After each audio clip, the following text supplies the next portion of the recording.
Hi, this is David from Carrots Daikon. Welcome to podcast number 3. In this podcast, I'll be talking about reasons why we don't use a delivery service at Carrots Daikon, in particular Deliveroo and UberEATS. So there are many reasons why we don't use it, and I'll be listing some of them and talk about on this podcast. Just like my personal views on it, businesses that I've seen around Kentish Town that have been using it and they've gone bust. Some have still been using it, but I just see those services less and less in particular nowadays than if it was like 2-3 years ago. So let's go straight into it. So if you wanted to use these services, you would need to pay, well, so how they structure is if you want to go to use their services, you have to pay a sort of startup fee. So I remember, I think it was about £500 or something to get startup at UberEATS. I can't remember what it was for Deliveroo, but it was something that you get the tablet and all the printers and all that stuff like that. So they provide you with all that stuff as long as you're willing to pay for it, and then you could be part of their service. They offer a service where they have a platform where they advertise your food and your business and just market out to their customers, and customers go online, order it, and get your food delivered to them. Yeah, it's great. It's great. 100%. It's a great service. It's a great middle sort of man or like middle business to be able to coordinate everything and organize all the deliveries, so then the smaller businesses don't have to worry about deliveries. They don't need to worry about getting in the driver. They don't need to worry about all the messy parts of delivering and stuff. So they're great in that sense. They handle all deliveries, all the tech stuff as well. Great. The thing that isn't great, particularly for smaller businesses, is that they charge 35% on every order that you make.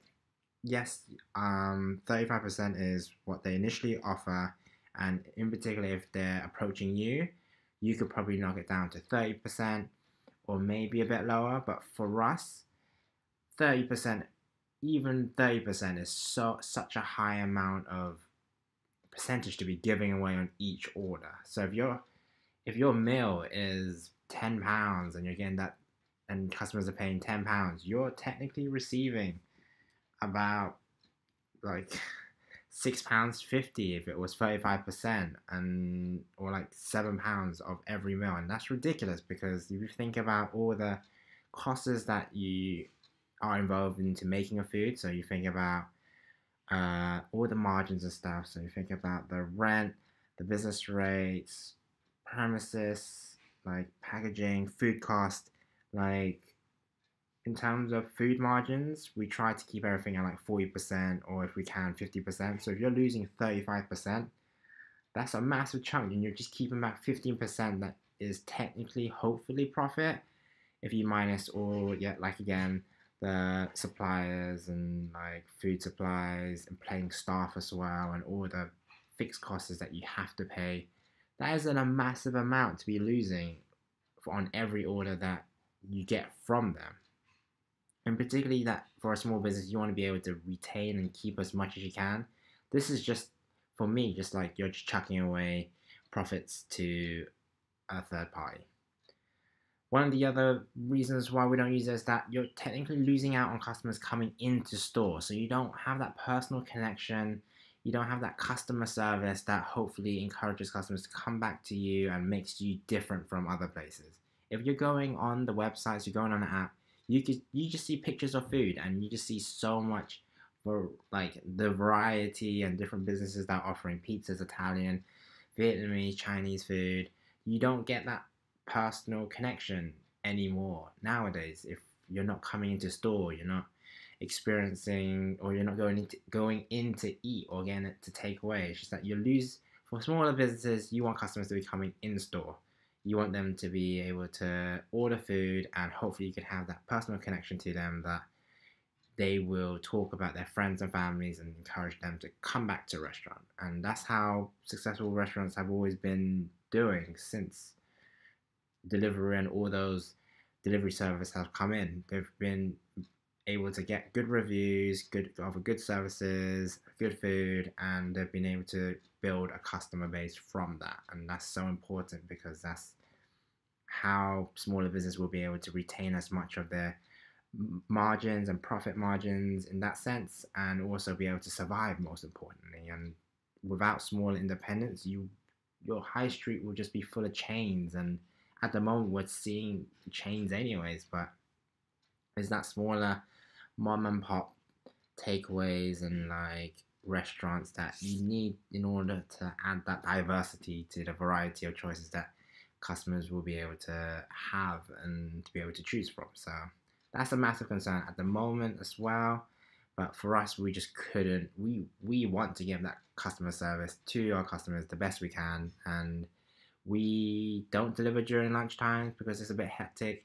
The evening times we do deliver, and we do have our own delivery person. So, and that's just our way of making sure that we don't lose out on potential margins as well, and we still get lots of customers coming in. So, overall, we're doing well, I feel, on that sense.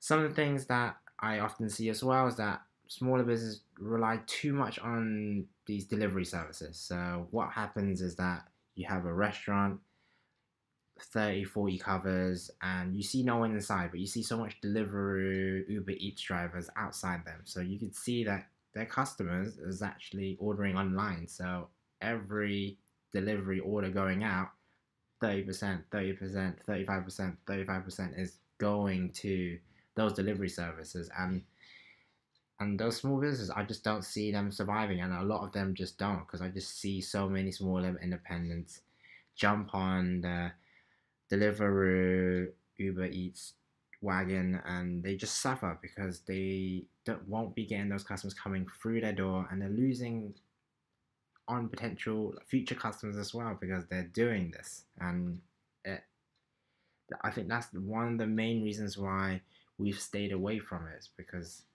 when you see so many businesses go out, especially if you're starting a restaurant or cafe business, it's such high risk. You're investing so much money into that particular restaurant or shop that you just can't really afford to lose out on potential customers. And when you have a delivery service that's taking that amount, it's very hard to survive. And particularly in this, in this environment, and it's you see businesses not being able to manage their business well, and everyone's eating habits have changed over at least the last 2, 3, 4, 5 years. That if you're not adapting and you're not changing, you are going to fall behind and your business will go bust. So that's massive concern.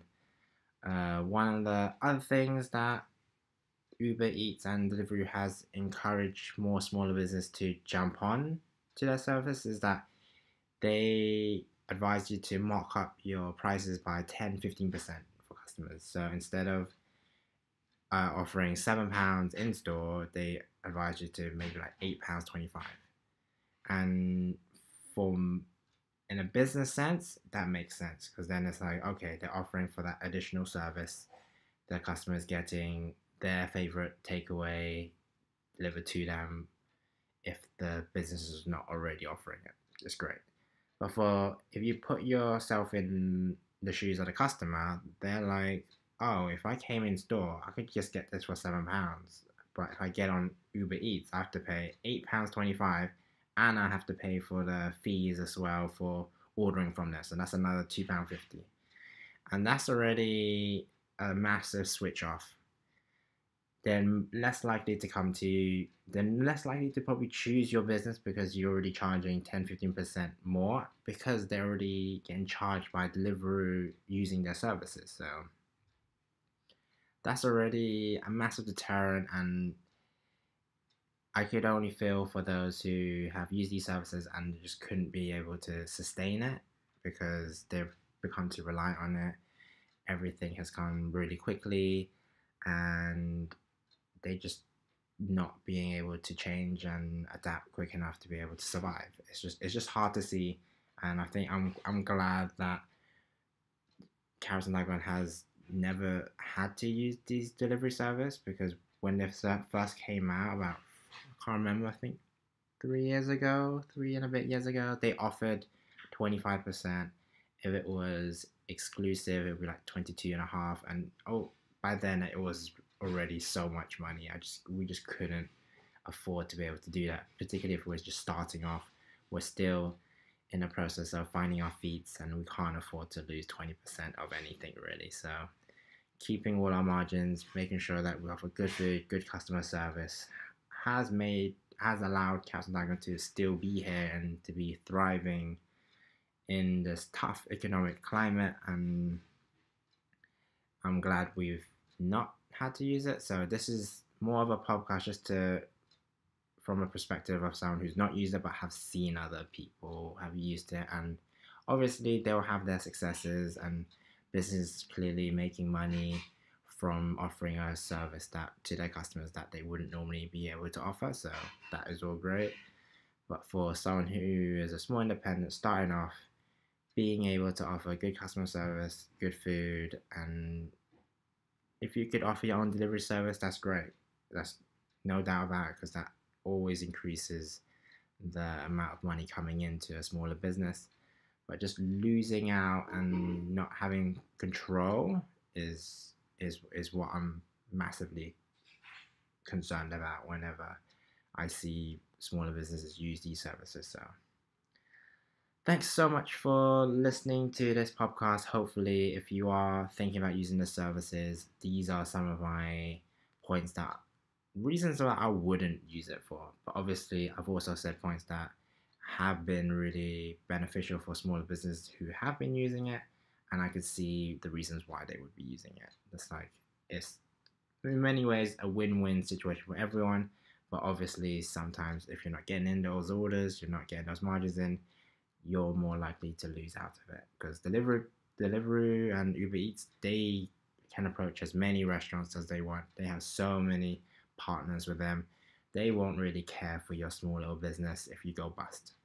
But for yourself, you need to make sure you're focused on your business and what is best for you, and not be pressurized into thinking that, yep, this will get you this and this and this, because that's what these companies do. They put down all the good things about them, and they encourage you to buy into their vision and giving you this and this and this. But at the end of the day, they're in it for themselves. You need to make sure you're aware, and just for customers to be aware as well, that a lot of small businesses like Carrots Daikon, we rely on you guys to come into store, hopefully be able to have that personal connection and just build on that. And as long as we're offering good food and good service, hopefully quick service as well, that's what we will carry on doing, and we won't need those services. So yeah, thanks for listening.